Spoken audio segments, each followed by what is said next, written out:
केन्दुझर जिला Champua range ओखुंडा section अंतर्गत ज्योतिपुर निकटरे 27 टिकिया हाथीपलक उपद्रव बढ़िबारे लागिछि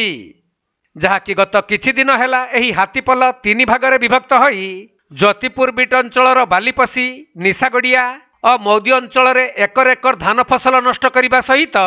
बालीपसी ग्राम 4टी निशागड़िया ग्राम 2टी और मौदी ग्राम गोटे घर भांगी घर भितर थिबा धान चाउल खाई दैछंती। आम घर राति आसी गाली 3टा हाथी घर भांगी दी धान चाउल खाई डेक्ची माड़िया सब गुंड माने लेपचेप कर चाउल फाड़ भी खाई धान भी खाई भितर तो सुंड भर्ती कर खाईदेले आउ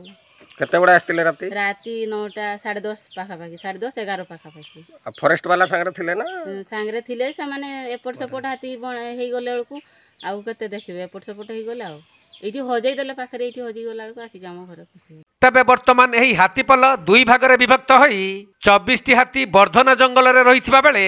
3टी हाथी बैतरणी नदी पार होई मयूरभंज पटकू चली जाइछंती। तेणु वर्धना जंगल रे थिबा हाथीपल को नहीं आखपाख अंचलर लोक माने आतंकित अवस्था रहिछंती।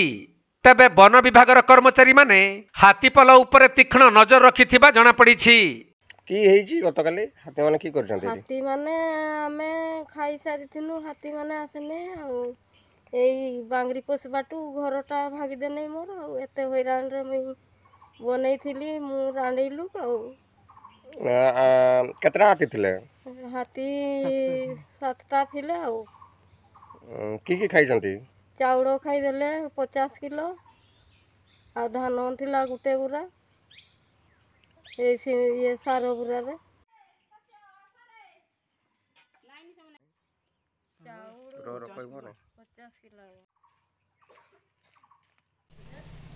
केन्दुझर जिल्लारू दीपेश कुमार बेहेरांक रिपोर्ट कोणार्क लाइव।